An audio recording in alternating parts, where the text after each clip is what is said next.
명진국 딸 이야기. 아득한 옛날 이야기입니다. 어머니 몸에 아기를 가져다 주는 일을 하는 삼승 할머니는 3000년간 일을 마치고 하늘로 올라가 버렸지요. 삼승 할망이 떠나자 인간 세상에는 아이 울음이 들리지 않았답니다. 그런데 그때 동해에서 우렁찬 아이 울음이 들려왔지요. 동해 용왕의 딸 용궁 따님 아기가 태어난 것입니다. 용왕은 늦게 본 딸이 너무나 예뻐 오냐 오냐 하고 키웠답니다. 용궁 따님 아기는 온갖 장난을 치며 용궁을 돌아다녔지요. 한 살에 아버지 수염을 뽑아도 용왕은 허허 웃기만 하고 2살에 어머니 젖가슴을 잡아뜯어도 허허허 하고 웃기만 했답니다. 그러나 나이가 들수록 그 장난은 더욱더 심해졌지요. 어느 날은 흰 수염 고래의 수염을 뽑아 며칠 동안 먹이를 못 먹게도 만들었고 그뿐이겠어요. 해초에 가재의 집게를 꽁꽁 묶어버리기까지 했다는군요. 참다 못한 오징어와 문어가 용왕을 찾아와 울부짖었습니다. 공주님이 저를 쫓아다니며 먹물 주머니를 터뜨립니다. 적이 나타나면 꼼짝없이 잡히고 말 겁니다. 오징어가 뚝뚝 눈물을 쏟았습니다. 용왕님, 공주님이 막무가내로 제 다리를 묶어버렸습니다. 문어도 거들었지요. 용왕의 이마에 깊은 골짜기가 생겼습니다. 부인, 이대로는 더는 안 되겠소. 이대로 더는 안 되겠다고 용왕도 생각했지요. 천지를 모르고 버릇없이 큰다면 큰일이니까요. 이참에 버릇을 단단히 고쳐야겠다고 마음먹었습니다. 용왕은 주먹을 꼭 쥐며 단호하게 마음먹었습니다. 그리하여 용왕은 점쟁이인 거북이를 불렀습니다. 용왕은 항상 큰일이 있을 때마다 거북이를 불러 이야기를 나누었어요. 왜냐고요? 거북이는 오래오래 살아 모르는 것이 없었거든요. 뿐만 아니라 바다와 육지를 오갈 수 있어 경험이 많고 아는 것도 풍부했답니다. 용왕은 공주의 장난 때문에 백성의 고통이 날이 갈수록 심해지고 있으니 버릇을 고칠 좋은 방법을 말해보라고 했습니다. 점쟁이는 자세를 고쳐 잡고 눈을 감았지요. 꼼짝을 하지 않던 점쟁이가 몸을 부르르 떨며 인상을 쓰더니 눈을 번쩍하고 뜨는 게 아니겠어요. 어이, 무엇을 본 것이냐? 용왕이 계속해서 다그치자 점쟁이가 겨우 입을 열었습니다. 아이, 그게 용왕님. 용왕의 딸을 3일 안에 내쫓지 않으면 열흘 동안 동해 용궁에 큰 재앙이 닥친다는 이야기였습니다. 점쟁이는 무쇠상자에 용의 궁에 따님을 넣어 동해 바다로 빨리 띄워보내라고 덧붙였지요. 용왕은 몸이 파르르 떨렸습니다. 그리고는 무쇠상자를 당장 만들어내라고 명령했지요. 하지만 얼굴을 푹 숙이며 마른 눈물을 흘렸답니다. 하나뿐인 자식을 먼 곳으로 보낸다는 것이 괴로웠지요. 무쇠상자가 이틀 안에 만들어졌습니다. 제발 저를 보내지 마세요. 제가 잘못했습니다. 아버지 어머니 말씀 잘 듣겠습니다. 용왕의 딸이 이야기하자 물보라가 일었습니다. 용의 공의 전체가 흔들리기 시작했지요. 손이 발이 되도록 싹싹 빌어보았지만 용왕은 꿈쩍도 하지 않았습니다. 바닷속 친구들을 더 이상 괴롭히지 않겠어요. 제발요. 이번에는 어머니의 치맛자락을 잡고 매달렸어요. 어머니는 소매자락으로 눈물을 훔쳤습니다. 용왕의 얼굴은 괴로움으로 가득했습니다. 하지만 용궁을 생각하니 어쩔 수가 없었어요. 서두르지 않고 뭘 그리 꾸물거리는 것이냐. 바로 시작하여라. 용왕이 힘주어 말하자 용의궁 딸을 상자 속에 넣었습니다. 인간 세상에서 어떻게 살아야 하나요? 용왕의 딸은 어머니를 애타게 바라보았습니다. 어머니도 눈물을 뚝뚝 흘렸어요. 아가, 지금 인간 세상에는 아기를 마련해주는 삼신할망이 없단다. 네가 그 일을 하며 살아가도록 해라. 어머니는 딸의 얼굴을 쓰다듬으며 눈물을 닦아 주었습니다. 어머니, 그렇다면 아기는 어떻게 마련할 수 있나요? 어미 뱃속에서 10달을 채우고 출산시키면 된단다. 뭐 하느냐? 상자를 닫지 않고. 용왕 목소리가 천둥처럼 컸습니다. 부랴부랴 무쇠 뚜껑을 가져왔지요. 어디로 어떻게 출산을 시키면 되나요? 용궁 딸은 마음이 급했습니다. 자, 이거라도 들고 가거라. 어머니는 상자 안에 작은 은가위를 넣어 주었어요. 신하들은 뚜껑을 닫고 자물통을 꽁꽁 채웠습니다. 무쇠상자는 동해로 떠내려갔어요. 물 아래에서 1년을 떠다니다 물 위에서 1년을 밀물 썰물에 둥둥 떠다녔습니다. 어느새 무쇠상자가 육지에 다다랐어요. 임 박사가 바닷가를 거닐다 무쇠상자를 발견했습니다. 아니, 웬 상자지?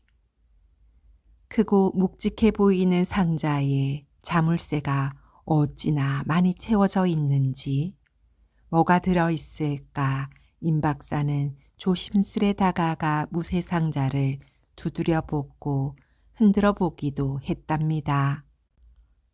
임 박사는 정신을 차리고 여러 개의 자물통을 하나하나 뜯었습니다.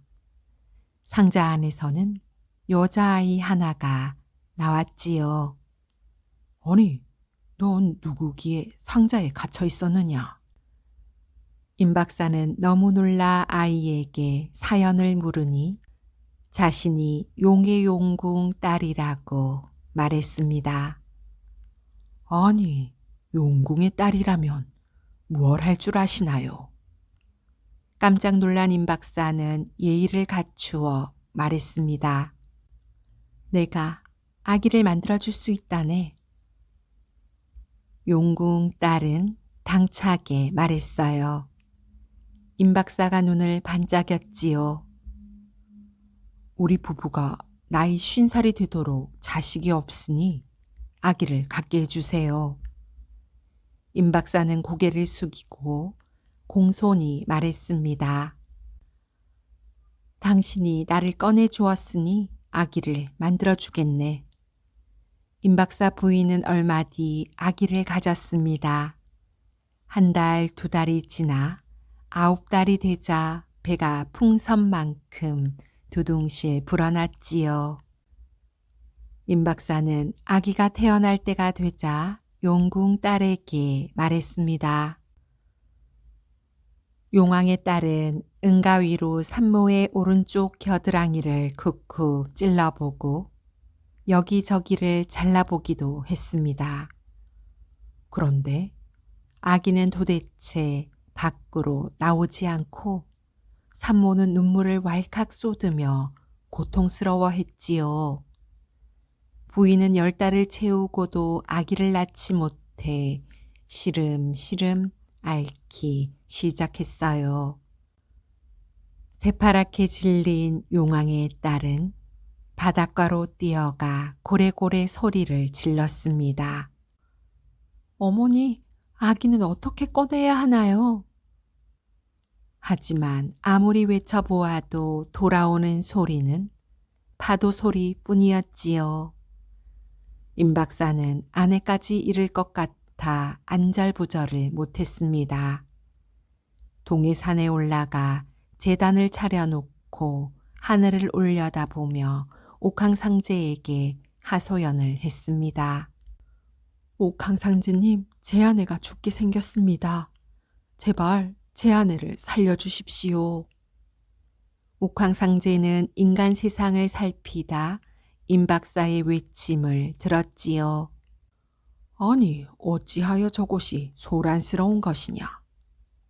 옥황상제는 신하에게 무슨 일인지 알아보라고 이야기했습니다. 신하가 임 박사의 일을 옥황상제에게 고했어요. 그리하여 옥황상제는 용왕의 딸을 당장 불러오라고 명령했지요. 아기를 출산시키는 방법을 잘 알려주면 삼신할머니가 될 수 있다고 생각한 것이지요.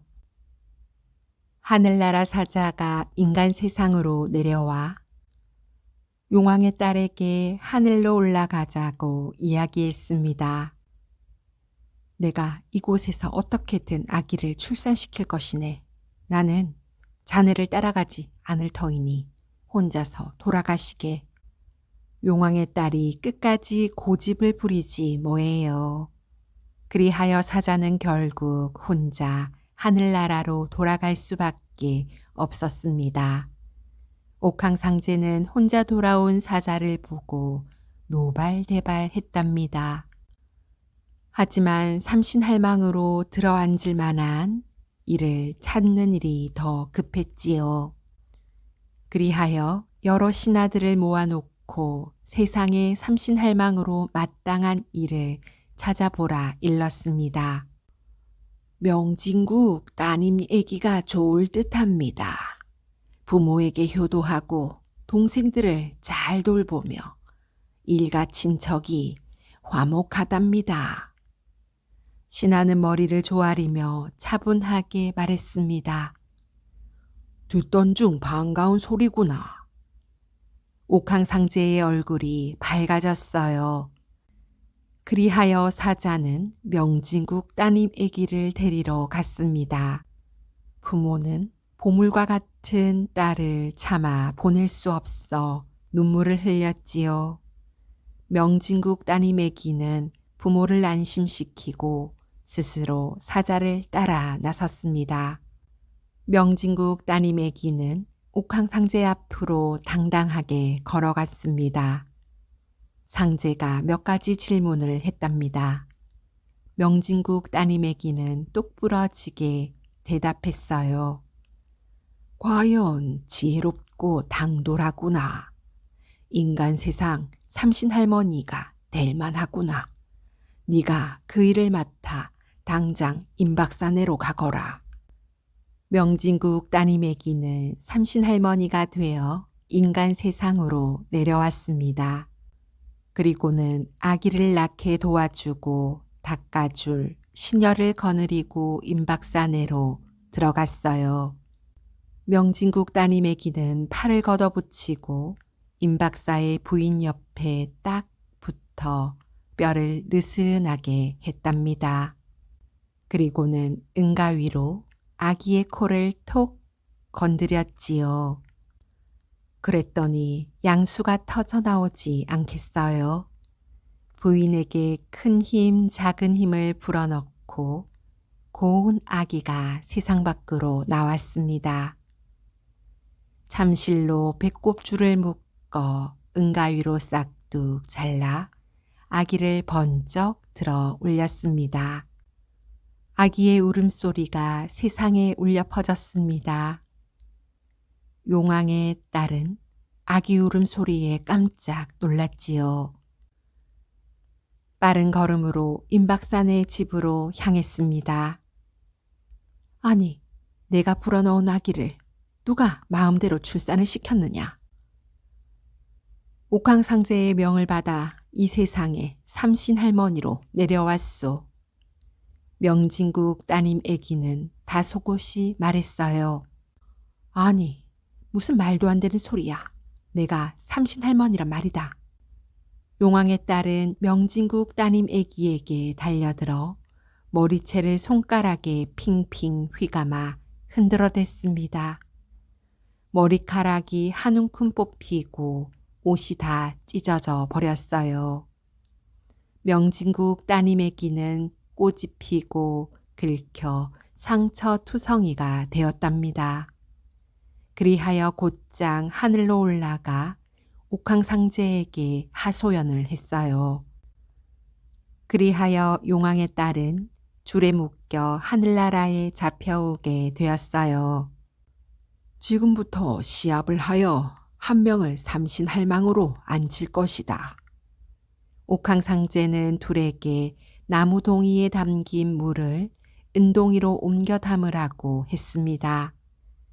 명진국 따님에게는 물 한 방울도 귀하게 여기어 차분하게 옮겨 담았습니다.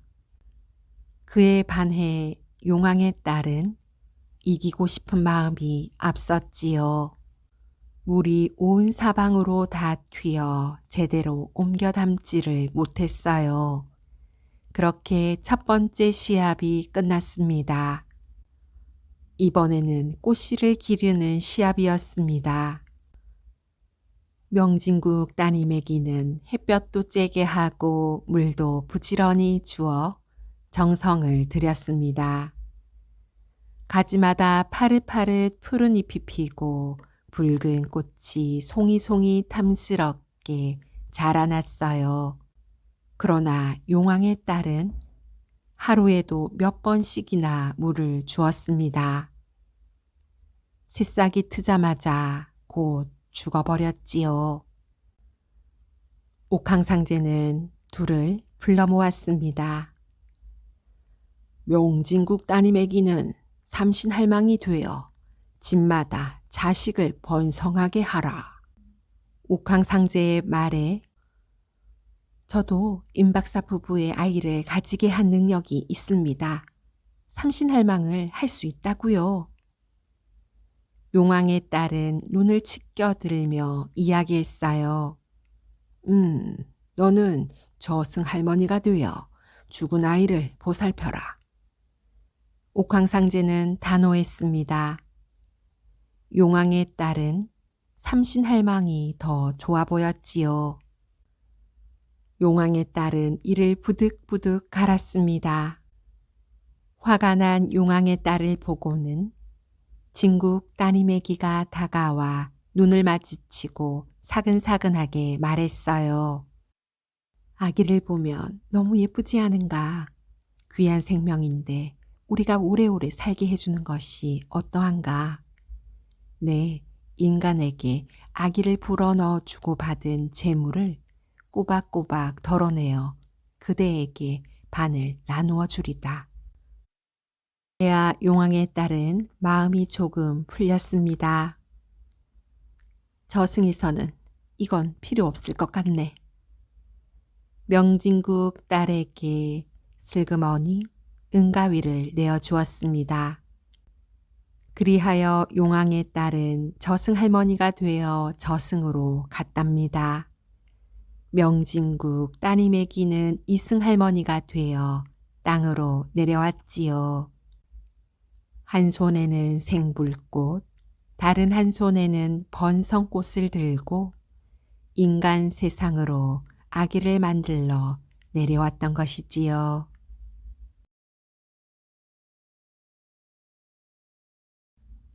북두칠성 이야기. 우리나라 민간신앙에는 칠성신이 자주 등장합니다.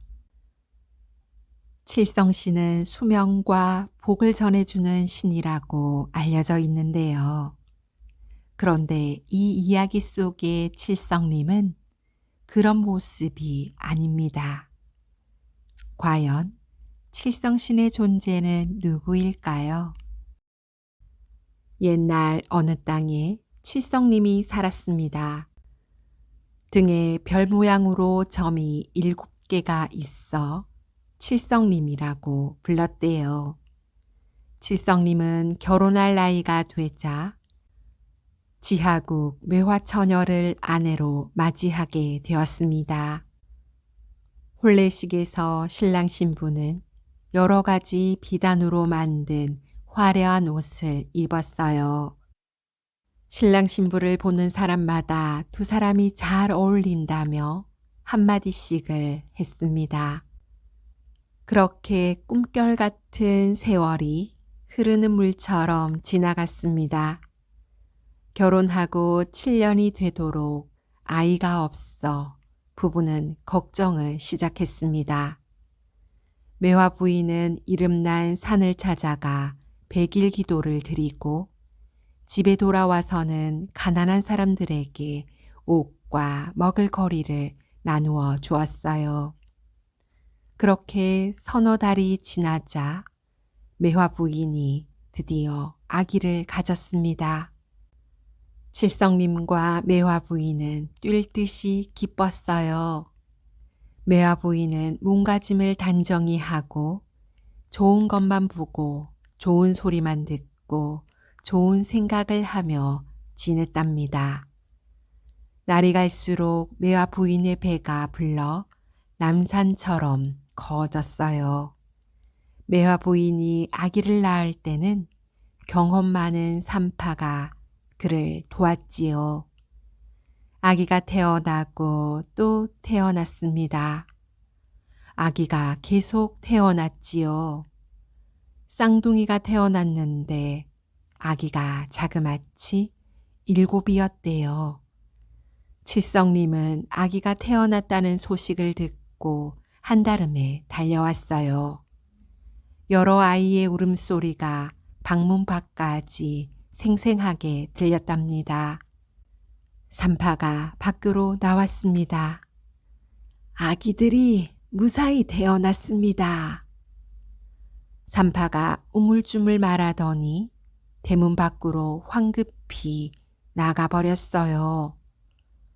하인들은 서로 얼굴만 쳐다보고는 아무 말도 하지 않더랍니다.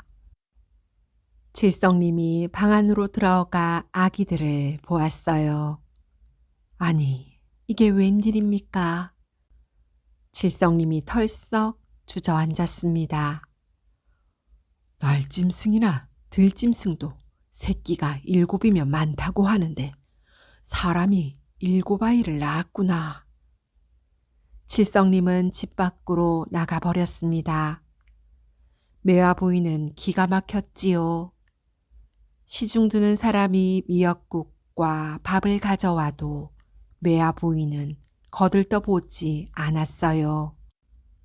음식을 먹지도 않으니 기운은 더 떨어져 누워 지내기만 했답니다. 이튿날이 되어 칠성님이 매화 부인에게 음식을 권했지만 소용없었어요. 부인, 내가 괜한 말을 했구려. 기운을 차리시오. 언제는 아이가 없다고 공을 들이시더니 이제는 많다고 보기 싫다고 하십니까? 매화 부인은 그렇게 며칠 동안을 앓다 그만 세상을 떠나고 말았답니다.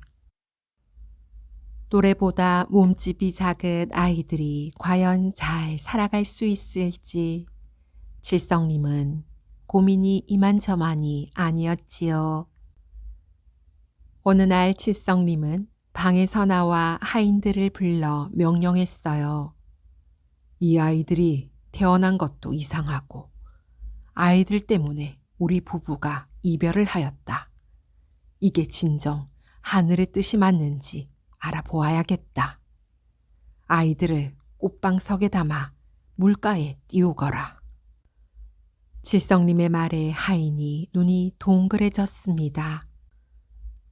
하인이 슬금슬금 발걸음을 떼는데 그때 하늘에서 우르르 쿵쿵 천둥이 치고 번개가 번쩍 곧이어 소나기가 퍼붓더니 땅으로 소리가 울려 퍼졌습니다. 그 아이들은 하늘이 내린 악인이라 함부로 대하지 말아라. 하루에 젖 3번과 물 3번만 먹이면 탈 없이 자라리라. 하늘에서 나는 음성이었습니다. 하인들은 사방을 둘러보더니 고개를 절레절레 내저었지요. 질성님도 명령을 거두고 방으로 들어갔습니다. 그랬더니 아무 일이 없었다는 듯 비가 뚝 그쳤어요. 질성님은 유모를 구하여 아이들을 맡겼습니다. 유모는 하루에 젖 3번, 물 3번을 먹였습니다. 그랬더니 아이들이 아프지 않고 무럭무럭 자라더래요. 얼마 후 칠성님은 먼 북쪽 지방으로 나랏일을 하러 가야 했습니다. 칠성님은 하인과 유모에게 여러 가지를 일러두었어요. 아이들이 자라 아버지를 찾을 나이가 되면 나에게 보내거라. 칠성님은 거듭 당부하며 집을 떠났습니다.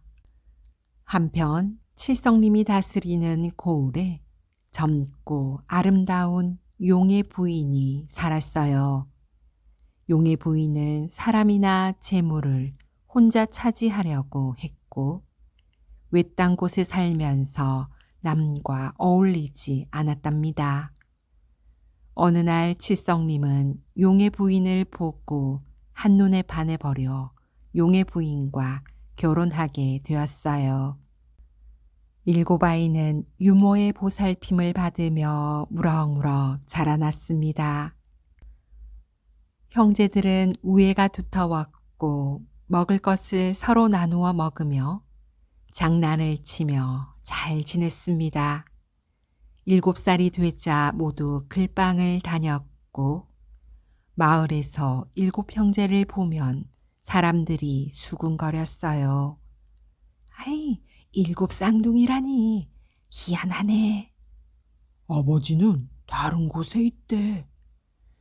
지금 키워주는 사람도 엄마가 아니고 유모래요. 이런 말들을 들을 때면 7 아이는 속이 상했습니다. 참고 참다 하루는 글방에 다녀오더니 목을 놓아 울어댔어요. 우리 어머니, 아버지는 어디에 계신가요? 살아계시면 어디에 있는지 알려주시고 돌아가셨다면 무덤이라도 알려주세요. 그러자 유모가 사실을 말해주었습니다. 아버지는 칠성님이고 어머니는 매화부인이며 정성을 들여 기도하여 7을 낳은 후 어머니는 세상을 떠나셨고 아버지는 북쪽 지역으로 나랏일을 하러 가셨다고 말이에요. 그리하여 7 형제는 아버지를 만나려고 먼 길을 나섰습니다. 찬바람이 불면서 겨울이 찾아왔습니다. 칠성님의 마음은 늘 쓸쓸했습니다. 7 아이의 소식을 가끔 전해 듣긴 했지만 용의 부인에게 속 시원히 털어놓지는 못했답니다. 서방님, 근심거리 있으십니까? 은이 필요하시면 은을 쓰고 금이 필요하시면 금을 쓰는데 무슨 걱정입니까? 내가 이곳에 올 때 유모에게 맡겨두고 온 아이들이 있어. 그 아이들이 7명이요. 그 아이들이 건강하게 자라 글을 배우러 다닌다는 소식을 들었소. 여러 해가 지났으니 지금은 부쩍 자랐을 거요. 여태껏 아무 탈 없이 지냈습니다. 문제가 생기면 연락이 오겠지요. 용의 부인은 새초롬하게 웃었습니다. 바로 그때 벼랑간 밖이 소란스럽더니 하인이 앞마당으로 달려와 말했습니다. 어르신, 누가 찾아와 어르신을 뵙자고 합니다. 그래, 누구라고 하더냐? 칠성님이 아버지라고 하며 비슷하게 생긴 아이 7이 찾아왔습니다. 칠성님은 버선발로 뛰어나갔습니다. 아버지! 한꺼번에 여러 아이 목소리가 들렸지요. 아버지, 저희들이 찾아왔습니다. 대문 앞 널찍한 마당에 칠성님 얼굴을 닮은 7아이가 모여 한 목소리로 말했지요. 칠성님은 아이들을 한 명씩 쓰다듬고 안아주었습니다. 그날부터 칠성님과 아이들은 함께 살았어요. 아이들은 공부도 하고 뒷산으로 올라가 놀기도 하며 행복한 시간을 보냈습니다. 칠성님이 아이들에게 잘해줄수록 용의 부인은 아이들을 눈의 가시처럼 여기게 되었답니다. 갑자기 식구가 7이나 늘었구나. 저 애들 때문에 집안 살림이 거덜나겠어. 이때부터 용의 부인은 안 아프던 머리가 아프고 안 아프던 배가 아파 짜증이 늘었답니다. 칠성님이 용의 부인의 말은 잘 들어주었지만 아이들을 돌려보내자는 부인의 청은 들어주지 않았습니다. 그리하여 용의 부인이 일을 꾸몄어요. 죽는 신용을 하며 들어 누웠답니다. 칠성님은 마음이 몹시 바빠졌어요. 사방으로 의원을 구해 약을 썼으나 용의 부인의 병이 낫지를 않는 겁니다. 여보시오 부인, 어떤 약을 지어오리까? 아이고, 약을 먹어도 아무 효과가 없습니다. 건넌 마을 점쟁이 하나가 용하다고 하는군요. 거기를 가 점괘를 받아다 주세요. 칠성님이 점쟁이를 불러 점괘를 뽑게 했답니다.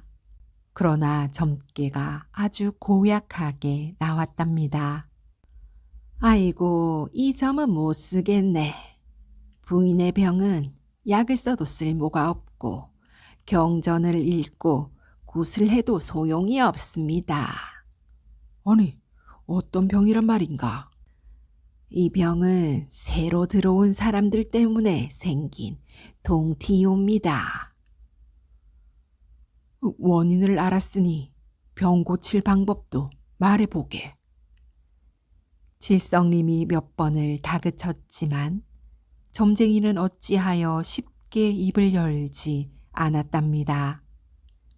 점쟁이가 한참을 머뭇거리다 말을 꺼냈어요. 집에 동티를 갖고 들어온 사람의 간을 꺼내 먹어야 부인의 병을 고칠 수 있습니다. 아드님들이 어느 곳에선가 동티를 내어 이곳까지 갖고 왔습죠. 점쟁이는 용의 부인에게 많은 재물을 받고 거짓말을 했던 겁니다. 칠성님은 그런 사실을 까맣게 몰랐고요. 용의 부인은 기다렸다는 듯이 점점 더 죽어가는 신용을 했답니다.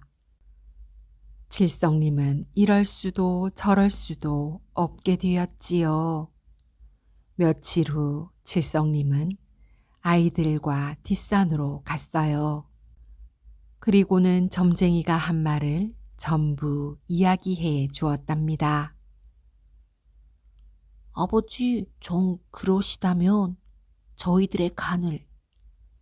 마지가 침묵을 깨고 말했지요. 7아이가 눈물을 흘리며 엉엉 울었습니다. 그때 숲속에서 뭔가 부스럭거리더니 황금 사자 한 마리가 펄쩍 뛰어왔어요. 얘들아, 너희들이 무슨 죄가 있다고 간을 내어놓느냐? 나는 너희들의 어미이다. 하늘에서 이 모양을 두고 볼 수 없어 사슴의 몸을 빌려 뛰어왔어. 사슴은 칠성님과 아이들에게 무엇을 할지 알려주고는 뾰족한 나뭇가지로 뛰어올라 목숨을 끊었어요. 칠성님은 죽은 사슴의 몸에서 7개의 간을 꺼냈지요. 저녁이 되었습니다. 칠성님은 누워있는 용의 부인에게 간을 건네주고 방을 나왔답니다. 방 안을 엿보니 용의 부인은 간을 입술에 대어 피만 살짝 바르고는 다시 자리 밑에 감추었답니다. 칠성님이 방으로 들어가자 용의 부인은 웃으며 일어났어요. 아니, 간을 먹으니 정신이 맑아지고 기운이 납니다. 아이고, 참, 신통하기도 하지. 그때 칠성님이 자리 밑을 들추었습니다. 그리고는 기다렸다는 듯 7아이가 방으로 들이닥쳤지요. 용의 부인은 기겁을 하며 자리에 주저앉았습니다. 는 얼른 방문을 열고 마당으로 달아났지요. 그랬더니 마른 하늘에서 날벼락이 내리쳤습니다. 용의 부인은 벼락을 맞고 두더지로 변해 땅속으로 숨어 버렸습니다. 두더지는 스스로가 부끄러워 밝은 세상에서는 눈을 제대로 뜰 수가 없었습니다. 용의 부인에게 많은 재물을 받고 거짓말을 한 점쟁이는 어떻게 되었을까요? 당연히 벌을 받았겠지요. 점쟁이는 재산을 모두 빼앗기고 더 이상 점을 치는 일을 할 수 없게 되어 동냥질을 하며 살았다는군요. 칠성님과 7형제는 매화 부인의 명복을 빌며 제사를 지냈습니다. 훌륭하게 자란 7형제는 가난한 사람들을 돕고 세상에서 어려운 일을 해결하며 좋은 일들을 많이 했다고 합니다. 7형제가 죽자 옥황상제는 형제의 영혼을 불러 북두칠성이 되게 했다고 하는군요. 칠성시는 인간 세상을 두루 내려다보며 불쌍한 이들에게 복을 주고 보살펴 준다고 합니다.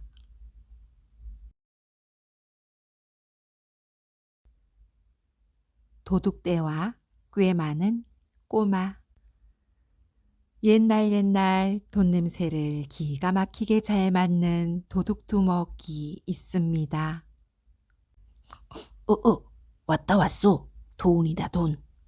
어서 가봐라.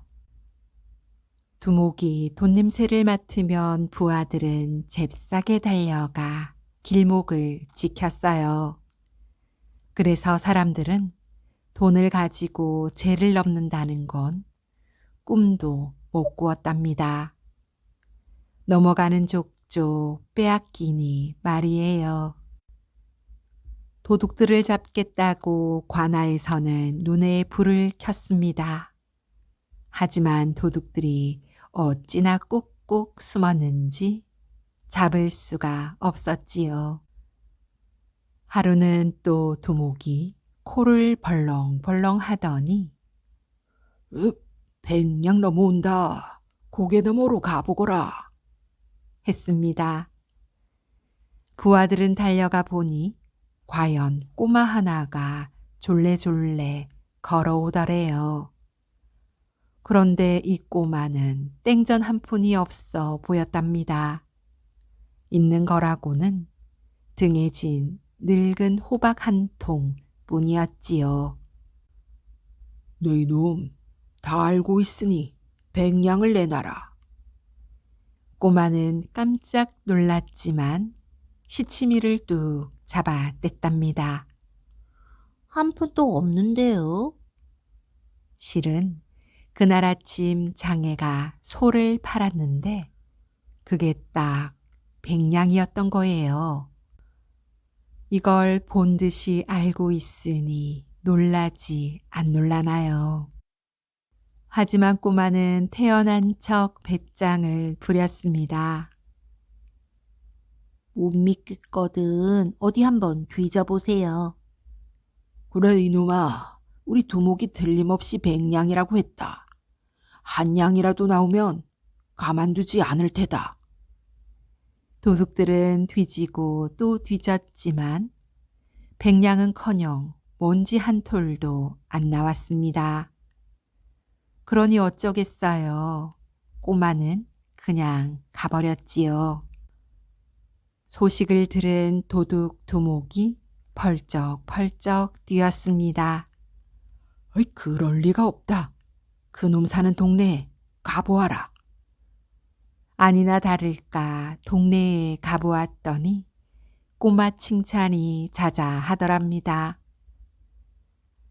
글쎄 도둑이 나타날 줄 알고 호박 안에다 돈을 숨겼다지 뭐예요. 아이고 신통방통해라. 그제야 도둑들은 꼬마한테 깜빡 속은 걸 알았습니다. 그 말을 전해 들은 두목은 길길이 날뛰었답니다. 그 녀석을 당장 잡아오너라. 부하들은 그 길로 마을로 내려가 쥐도 새도 모르게 꼬마를 잡아왔어요. 그런데 이 꼬마 좀 보세요. 도둑 소굴에 잡혀왔으니 살려달라고 싹싹 빌어도 모자랄 판인데 되레 호통을 치는 겁니다. 사람으로 태어나서 어찌 도둑질을 한단 말이오. 도둑 두목은 콧방귀를 뀌었어요. 도둑이 따로 있더냐?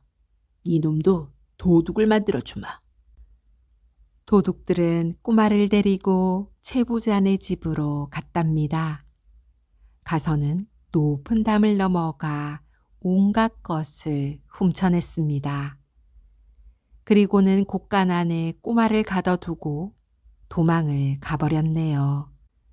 남의 집 곳간에 들어앉아 있으니 꼬마는 꼼짝없이 도둑이 되었지요. 졸지에 도둑 누명을 쓰고 이제는 죽는구나 싶으니 한숨이 절로 나왔습니다. 땅이 꺼져라 한숨을 쉬니 웬 하얀 가루가 포루루 날리지 뭐예요. 가만히 보니 밀가루입니다. 하늘이 무너져도 살아날 구멍이 있다더니 살 길이 생긴 겁니다. 꼬마는 온몸에 밀가루를 하얗게 덮어쓰고는 걔 아무도 없느냐? 하고 소리를 쳤습니다. 그 소리를 들은 최부자가 달려왔습니다. 곳간문을 열고나 최부자는 까무라치게 놀랐어요. 재물은 온데간데 없고 웬 하얀 것이 말을 하거든요. 난 이 집의 업이다. 너의 헌 물건을 하늘로 올려보냈다. 이제 새 재물을 가득 채우려 하니 눈을 꼭 감고 배까지 세거라. 하늘의 조화를 아는 사람이 보아서는 아니 된다. 집에 재물을 가져다 주는 귀한 업이 이리 말했지요. 제부자는 업이 시키는 대로 납작 엎드려 눈을 꼭 감았습니다. 하나, 둘, 셋. 금이요, 옥이요, 산호요. 다섯이요, 여섯이요. 아이고, 엄님께서 어떤 재물을 주시려나요? 제부자가 백을 세는 정신없는 틈을 타 꼬마는 잽싸게 달아났습니다. 그 길로 꼬마는 곧장 관하로 달려갔어요. 원님, 제가 도둑 소굴을 압니다. 원님은 긴가민가 했지만 꼬마가 워낙 자세하게 말을 하니 안 믿을 도리가 없었답니다. 나졸들을 이끌고 가보니 꼬마가 말한 대로 과연 도둑 소굴이었어요. 그때까지도 도둑들은 날 샌 줄도 모르고 퍼질러 잠을 자고 있더랍니다. 자는 놈 오랏줄로 묶는 거야 누워서 떡 먹기지요. 꼬마는 원님에게 부탁해 도둑들이 훔쳐간 재물을 가난한 고을 백성들에게 골고루 나누어 주었다고 합니다.